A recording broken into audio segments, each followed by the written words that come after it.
अप्रैल 2026 से आपके बैंक के और इनकम टैक्स के कुछ रूल्स चेंज होने वाले हैं। सोचिए आपने नया आईफोन खरीदा या फिर आपने एक गाड़ी खरीदी, आपने उसकी फोटो डाल दी इंस्टाग्राम पर।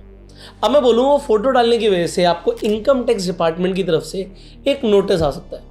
आप कहोगे इनकम टैक्स डिपार्टमेंट मेरा इंस्टाग्राम चेक करेगा क्या? या फिर मैं ये बोलूँ कि आप एटीएम से कैश तो निकालेंगे बट आपके बैंक अकाउंट से कुछ एक्स्ट्रा पैसे कटने लग जाएंगे। आप कहोगे ये कब से होने वाला है, क्या रूल्स आए हैं? सो वेलकम टू 2026, जहां बैंकिंग सिर्फ आपके ट्रांजैक्शंस तक लिमिटेड नहीं है बल्कि वो आपके डिजिटल फुटप्रिंट्स का भी अब एक हिस्सा बन चुकी है।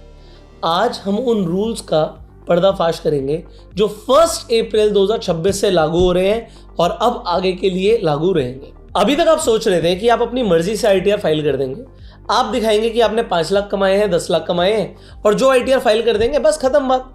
आपने बैंक में पैसा लिया नहीं तो बात खत्म हो गई। बट अब मैं आपको एक चीज बताता हूं जो अप्रैल 2026 से बदल गई है। अप्रैल 2026 से इनकम टैक्स डिपार्टमेंट के पास ये अथॉरिटी है कि वो ना सिर्फ आपका बैंक स्टेटमेंट देख सकते हैं बल्कि आपका सोशल मीडिया, इनफैक्ट आपकी ईमेल आईडी को भी एक्सेस कर सकते हैं। अगर उन्हें कुछ भी ऐसा लगता है, डाउटफुल लगता है, वो चेक कर सकते हैं। अब ये सिस्टम कैसे काम करेगा? नए इनकम टैक्स एक्ट 2026 के मुताबिक अथॉरिटीज आपके डिजिटल फुटप्रिंट्स को ट्रैक कर सकती हैं। मान लीजिए आपने इस साल आईटीआर भरी 7 लाख की, लेकिन इंस्टाग्राम और फेसबुक पे आपने फोटो डाली 60 लाख की लग्जरी गाड़ी के साथ, तो चाहे वो गाड़ी आपके नाम पर ना भी हो बट अब वो ये भी देखेंगे कि आपने गाड़ी डाली। फिर आप अगले महीने यूरोप या मालदीव्स का ट्रिप कर रहे हो। अब इनकम टैक्स डिपार्टमेंट क्या देखेगा? वो आपके बैंक स्टेटमेंट को, डेटा को एनालाइज करेगा, आपके सोशल मीडिया अपलोड्स को मैच करेगा। आप यूरोप गए थे, उसका खर्चा कहाँ से हुआ? फ्लाइट बुक करी थी, आप होटल में रुके थे, खर्चा तो आपने दिखाया ही नहीं है। सो अब बोला जाएगा कि ये आपने कैश में या ब्लैक मनी से पेमेंट करी है, सीधा नोटिस आएगा आपके घर पर। 2026 में आपका जो सोशल मीडिया है ना, वो आपका वो एक टैक्स डॉक्यूमेंट बन चुका है। तो फ्लेक्स करने से पहले एक बार जरूर देख लें कि इनकम टैक्स डिपार्टमेंट से कोई ना कोई आपका प्रोफाइल फॉलो करके बैठा हुआ है। वो जरूर देखेंगे कि आप कहां जा रहे हैं। अब आप बोलेंगे भाई मेरा अकाउंट तो प्राइवेट है, जिन लोगों ने मुझे फॉलो किया हुआ है वही तो देख सकते हैं। अब मैं आपको समझाता हूं डिजिटल फुटप्रिंट्स में क्या क्या आता है। आपकी ईमेल आईडी से ना आपकी ड्राइव लिंक होती है। जैसे आप अपने आईफोन में कोई भी फोटो डालते हैं, सो वो आपके आई क्लाउड पे ऑलरेडी जाके स्टोर हो जाती है फोटो।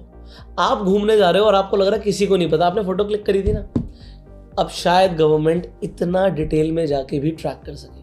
खैर मुझे लगता है इतना डिटेल में जाएंगे जब तक कुछ संगीन आपने नहीं किया होगा, बट सोशल मीडिया पर तो नजर अब रहेगी। थोड़ा सा सतर्क रहिएगा फ्लेक्स करने से पहले। अब बात करते हैं उन लोगों की जिन लोगों ने लोन ले रखा है। आपने क्रेडिट कार्ड पे लोन लिया था, भर नहीं पा रहे, आपने होम लोन लिया था या गाड़ी के लिए लोन लिया था, आप चुका नहीं पा रहे। देखो अक्सर जब आप लोन ले लेते हो और आप चुका नहीं पाते तो जो लोन रिकवरी एजेंट्स होते हैं वो कस्टमर से बदतमीजी करते हैं, गाली गलौज करते हैं, किसी भी वक्त कॉल कर देंगे, रिश्तेदारों को बोलेंगे तुमने लोन लिया था, जलील करेंगे। आरबीआई को ये सब पता था और इसलिए उन्होंने 2026 के लिए नए गाइडलाइंस निकाले हैं। अब इन गाइडलाइंस को बड़े ध्यान से समझिएगा। अगर कोई भी बैंक या फिर आपने एनबीएफसी से लोन लिया है, उसका कोई एजेंट आपको फिजिकली इनफैक्ट मेंटली हैरास करता है तो बैंक्स उन पर भारी पेनल्टी लगाएगा। नए रूल्स के मुताबिक आपको समझना पड़ेगा कि बैंक्स के पास, एनबीएफसी के जो एजेंट्स हैं उनके पास एक स्ट्रिक्ट टाइमिंग है। सुबह 8 बजे से लेकर 7 बजे तक ही वो आपको कॉल कर सकते हैं, विजिट कर सकते हैं। 7 बजे के बाद कोई घर में आ रहा है बिल्कुल अलाउड नहीं है। प्राइवेसी यहाँ पर सबसे इंपॉर्टेंट है। वो आपके दोस्तों या रिश्तेदारों को कॉल करके आपकी कहानी नहीं बता सकते। उनका काम है पैसा रिकवर करना, आपकी इमेज खराब करना उनके हाथ में नहीं है। बट अभी तक ऐसा वो कर रहे थे। इसीलिए सरकार ने बोला है, आरबीआई ने बोला है कि लाइसेंस कैंसिल हो जाएगा। अगर बैंक्स ने रूल्स तोड़े तो आरबीआई उनका जो रिकवरी लाइसेंस है वो सस्पेंड कर देगा। तो आप समझिए कि यहाँ पर आपको थोड़ी सी प्राइवेसी दी गई है। अगर आपके साथ ऐसा कुछ भी होता है तो आप नेशनल कंज्यूमर हेल्पलाइन पर कंप्लेंट भी कर सकते हैं। अब आपको आपके राइट्स पता होने चाहिए। आपने पैसे ही तो नहीं दिया तो इमेज कोई खराब नहीं कर सकता। थर्ड, आपको समझना है, देखो पैन कार्ड 2026 में मैंडेटरी है। अगर आप कैश में डीलिंग करते हैं तो 2026 में आप अपना कैश फ्लो है ना वो डायरेक्टली इनकम टैक्स डिपार्टमेंट को दिखा रहे हो। कैसे? आप बैंक में डिपॉजिट कर रहे हो, विड्रॉ कर रहे हो, सारी इन्फॉर्मेशन है उनके पास। देखो लोगों को लगता था कई सारे अभी भी बैंक्स ऐसे होंगे, शायद उन्होंने अभी तक पैन कार्ड को आधार कार्ड से लिंक ना किया हो, बट अब गवर्नमेंट सब कुछ देख रही है। अब चाहे आप गाड़ी खरीद रहे हो, बेच रहे हो, आप कोई बैग खरीद रहे हो, शॉपिंग मॉल में जाके शॉपिंग कर रहे हो, जो भी आप हाई वैल्यू ट्रांजैक्शन कर रहे हो, उसमें पैन कार्ड मैंडेटरी है। आप कैश में जाके खर्चा नहीं कर पाएंगे। अगर बैंक या मर्चेंट है, आप उन्हें कैश ऑफर कर रहे हो, तो वो इनकम टैक्स डिपार्टमेंट को रिपोर्ट कर देंगे। अब आपको समझना पड़ेगा कि हाई वैल्यू लिमिट्स हैं क्या। एक तो 10 लाख का रूल समझ लो। अगर आप एक साल के अंदर अपने सेविंग अकाउंट के अंदर 10 लाख से ज़्यादा कैश डाल देते हो या फिर विड्रॉ भी कर लेते हो 10 लाख से ज़्यादा, आपको क्या ज़रूरत पड़ी है, तो बैंक रिपोर्ट करेगा। याद रखिए, ये सिंगल ट्रांजैक्शन नहीं है, पूरे साल का क्यूमुलेटिव है। लाख रुपए हर महीने निकाल रहे थे आप, 12 लाख निकाल लिया आपने, इनकम टैक्स डिपार्टमेंट को रिपोर्ट जाएगी आप कर क्या रहे हैं लाख रुपए के कैश का।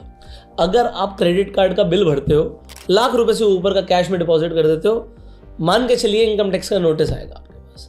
और रियल एस्टेट की मैं बात करूं, प्रॉपर्टी ले रहे हो, आप रजिस्ट्री करा रहे हो, आप 2 लाख से ज़्यादा कैश दिखा देंगे तो मैं आपको बता देता हूं, इसकी 100% पेनल्टी है। इसका मतलब है आपने 3 लाख रुपए कैश किसी से लिया और उसे दिखा भी दिया मैंने 3 लाख का कैश लिया, 3 लाख का आपके ऊपर फाइन लगेगा। और मैं आपको बता दूं, सिर्फ कैश ही नहीं, 10 लाख से ऊपर की कोई आप बड़ी ट्रांजैक्शन कर रहे हो, NEFT RTGS कर रहे हो, तो भी उसकी रिपोर्टिंग इनकम टैक्स डिपार्टमेंट को होगी।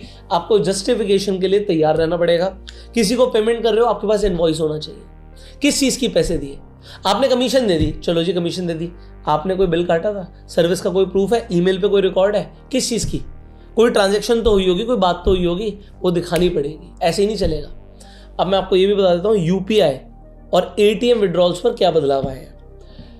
अब ये थोड़ा सा लोगों के लिए इंपॉर्टेंट है, क्योंकि लोग ATM यूज़ करते हैं बार बार। अभी तक आपको लग रहा था कि यार ATM की लिमिट खत्म हो जाएगी तो QR से ही निकाल लेंगे, कौन से पैसे लग रहे हैं। बट इस बार थोड़ा गेम चेंज हुआ है। जो इंडिया के बड़े प्राइवेट बैंक्स हैं, उन्होंने शुरुआत ऑलरेडी कर दी है। उनका कहना है कि आप UPI बेस्ड जो कैश विड्रॉल कर रहे हो, वो अब आपकी मंथली फ्री लिमिट में ही काउंट होगा। ATM से जाके पैसे निकालते हो ना, 3 बार निकाल सकते हो, 5 बार निकाल सकते हो, उससे ज़्यादा निकालोगे तो चार्जेस लगते हैं। अब मान लीजिए आपके ATM पर 3 बार आप पैसा निकाल सकते थे। पहले जो रूल्स थे उसमें आपको अलाउ किया जाता था कि आप 5 बार भी पैसे निकाल सकते हो। अब 3 बार की लिमिट थी, आपने 3 बार अपने ATM से पैसा निकाला, उसके बाद आपने 2 बार UPI से पैसा निकाला, तो मैं आपको बता देता हूँ, आपको 23 रुपये प्लस आपके जो GST है वो आपको चार्ज लगेगा। 23 रुपये प्लस GST मतलब 25 रुपये के आसपास कट जाएंगे। किस बात के भाई, 4 बार किया तो 100 रुपये कट जाएंगे। अब कुछ लोगों के लिए 100 रुपये मैटर नहीं करते होंगे, बट मैं आपको बता दूं बहुत सारे लोग आज भी हैं जिनके लिए 100 रुपये भी मैटर करता है। आप देखो, अगर आप मेट्रो सिटीज़ में रह रहे हो तो 3 ही मंथली विड्रॉल्स मिलते हैं आपको, जो आप ATM से आके निकाल सकते हो।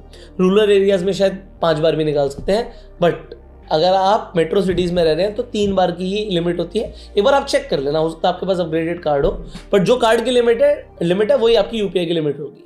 अब बात करते हैं स्टॉक मार्केट की। फ्यूचर्स एंड ऑप्शंस के अंदर क्या बदलाव आ रहे हैं। बजट तो आपने देख ही लिया था, 2026 में आपकी जो ट्रेडिंग की कॉस्ट है वो बढ़ने वाली है। गवर्नमेंट ने STT सिक्योरिटीज ट्रांजैक्शन टैक्स, बहुत छोटा सा लगता है, उसके अंदर एक बड़ा हाइक किया है। I propose to raise the STT on futures to 0.05% from the present 0.02%. STT on options premium and exercise of options are both proposed to be raised to 0.15% from the present rate of 0.1% and 0.125% respectively. आप समझिए, आप futures में trading करते हैं, Nifty के, airlines के future ले लेते हैं। पहले 10 लाख के फ्यूचर बेचने पर आपको 200 रुपये का STT लगता था। अब 1 तारीख से आपको पता कितना लगेगा, 500 रुपये। सीधा 150% का जंप किया है। ऑप्शन पर जो टैक्स है 50% से बढ़ गया है। पहले 10,000 के प्रीमियम पर 10 रुपये का टैक्स लगता था, अब 15 रुपये का टैक्स कर दिया। सरकार अपनी तिजोरी भर रही है। अब एक बार रुकिए, मैं आपको आगे भी बताता हूँ। अगर आप लॉन्ग टर्म के लिए इन्वेस्टमेंट करते हैं, इक्विटी में डिलीवरी लेते हैं, तो इक्विटी के अंदर कोई बदलाव नहीं है, रेट वही 0.1% रहेगा, बट STT तो है। तो शायद सरकार आपको सिग्नल दे रही है कि ट्रेडिंग कम करो, इन्वेस्टिंग ज़्यादा करो। मार्केट गिर रही है भैया, इन्वेस्टिंग कर लेना।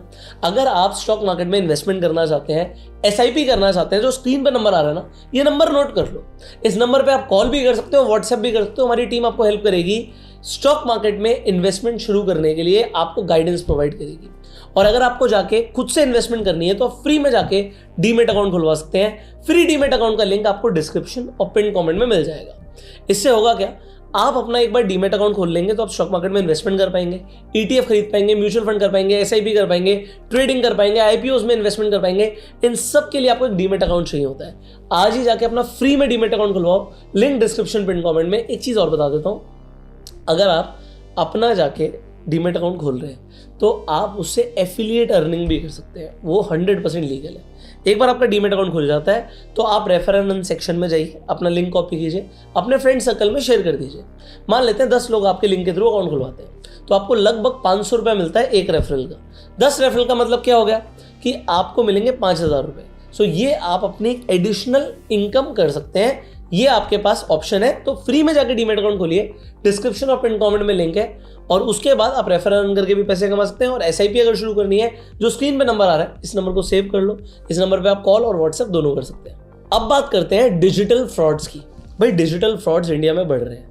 RBI ने अब आपको एक सेफ्टी नेट दिया है, मैं आपको बताता हूँ क्या। एक कस्टमर फ्रेंडली रूल आया है, 1 जुलाई 2026 से लागू होगा ये। अगर आपके साथ कोई डिजिटल फ्रॉड हो जाता है तो RBI अब आपको कंपनसेशन देगा। कैसे? अगर किसी के साथ, आपके या फ्रेंड सर्कल में किसी के साथ 50,000 तक का फ्रॉड हो जाता है तो 85% तक का कॉम्पनसेशन आपको मिल सकता है। इसकी सिर्फ 3 शर्तें हैं, बड़ी सिंपल सी शर्तें समझो। सबसे पहली बात तो 50,000 तो मिलेगा, बट मैक्सिमम कैपिंग जो है 50,000 के फ्रॉड पे 25,000 की है। फिर एक 5 डे रूल है, आपको 5 दिन के अंदर बैंक को रिपोर्ट करना पड़ेगा कि आपके साथ फ्रॉड हुआ है। और इसे आप सिर्फ once in a lifetime मतलब अवेल कर सकते हो। सो अगर 50,000 तक का फ्रॉड हो जाता है तो 25,000 तक आपको RBI देगा। ये भी आपको पता होना चाहिए, बट ये जुलाई में जाकर लागू होगा। फिर जिन लोगों का 0 बैलेंस अकाउंट है उनके लिए भी अब रूल चेंज हुआ है। अब समझ लो क्या, अगर आप ने ऐसा बैंक अकाउंट खुलवा रखा है जिसमें 0 बैलेंस है, ठीक है, तो आपको किसी भी तरीके के चार्जेस नहीं लगेंगे। क्या क्या फायदा है ये मैं आपको बता देता हूँ। एक तो आप जितना मर्जी चाहे कैश डिपॉजिट कर सकते हैं, कोई प्रॉब्लम नहीं है। कैश डिपॉजिट पे लिमिट नहीं है। आपको एक डेबिट कार्ड मिलेगा, ATM कम डेबिट कार्ड, और उसका कोई एनुअल मेंटेनेंस चार्ज आपसे अब चार्ज नहीं किया जा सकता, कोई पैसे नहीं लगेंगे। चेकबुक और डिजिटल पेमेंट्स ये सब भी आपको मिलेंगी फ्री, और 4 बार तक आप विड्रॉ कर सकते हैं ATM से पैसा। अब देखो, पहले बैंक्स चार्ज ले लेते थे, RBI ने रूल्स चेक कर दिए हैं कि आप ऐसे ही चार्ज ले सकते हैं अगर किसी का 0 बैलेंस अकाउंट खुला है तो। फाइनली आप देखिए, अब मैं आपको यहाँ पर समझा रहा हूँ 2026 के अंदर जो ये रूल चेंज हुए हैं। अगर आप चाहते हैं इनकम टैक्स का नोटिस आपके घर में ना आए तो कुछ चीज़ें समझ लीजिए। UPI से आप फटाफट पेमेंट करते हैं। अब आप UPI से जो पेमेंट करें, थोड़ा सा ध्यान रखें किसे पेमेंट कर रहे हैं, रिकॉर्ड रखें। दूसरी चीज़, आपको देखना पड़ेगा कैश निकाल रहे हो तो आपकी ATM लिमिट के ऊपर तो नहीं जा रहा। और फिर सोशल मीडिया पर आप फ्लेक्स करें बस उतना ही जिस हिसाब से आप ITR भर रहे हो, और बैंक स्टेटमेंट पे आपने खर्चा दिखाया या नहीं दिखाया। अगर इनकम टैक्स डिपार्टमेंट को लगा कि आपने खर्चा तो किया है बट ये बड़ा खर्चा है और आपने ये अपने बैंक अकाउंट से नहीं किया, तो आपके पास आएगा नोटिस और फिर आपको प्रूव करना पड़ेगा आपने खर्चा कैसे किया। और अगर किसी के साथ ऑनलाइन फ्रॉड हो जाता है सो आप 1930 पर या फिर बैंक के पोर्टल पर 5 दिन के अंदर कंप्लेंट कर सकते हैं। बैंक के अंदर जाकर भी, बैंक की ब्रांच को विजिट करके भी आप 5 दिन के अंदर आप बता सकते हैं कि मेरे साथ एक डिजिटल फ्रॉड हुआ है। उसका 85% तक का compensation, but up to 25,000 RBI देगा। ये आपको पता होना चाहिए, ये आपके अधिकार है। अब इस वीडियो को शेयर कीजिए जिससे लोगों को भी समझ आए कि उनके पास क्या राइट्स हैं और क्या बदलाव आया है। थोड़ा सोशल मीडिया पे संभल के, मतलब लोगों के पास पैसे होते नहीं हैं बट किसी और की गाड़ी फ्लेक्स कर दी, बार बार दिखा रहे हो मेरा लग्जरी लाइफस्टाइल है, ITR आप भर रहे हो 5 लाख की, तो रेडी रहिएगा, आपको इनकम टैक्स डिपार्टमेंट की तरफ से नोटिस आ सकता है। अब इनकम टैक्स डिपार्टमेंट आपका डिजिटल फुटप्रिंट ट्रैक कर रहा है। फाइनली इंटरनेट का ज़माना है तो डिजिटल फ्रॉड्स भी होंगे। देखो RBI आपको कॉम्पनसेशन दे रहा है, बट आप कमेंट में बताइएगा कि आपका या आपकी फैमिली या दोस्त में किसी के साथ कोई ऑनलाइन फ्रॉड हुआ है क्या। अगर हुआ है तो अपनी कहानी भी बताइएगा, लोग आपकी कहानी सुन के थोड़ा सतर्क हो जाएंगे, थोड़ा सीखने को मिलेगा। सो अगर किसी का कुछ ऑनलाइन फ्रॉड हुआ है, क्या रहा, आप कमेंट करके जरूर बताइएगा। अब इस वीडियो को शेयर कीजिए, subscribe this channel, click on the bell icon, जिससे आप इस तरीके की एक भी वीडियो मिस ना करें। हम आपसे मिलेंगे अगली वीडियो में, तब तक के लिए you go self made, enjoy.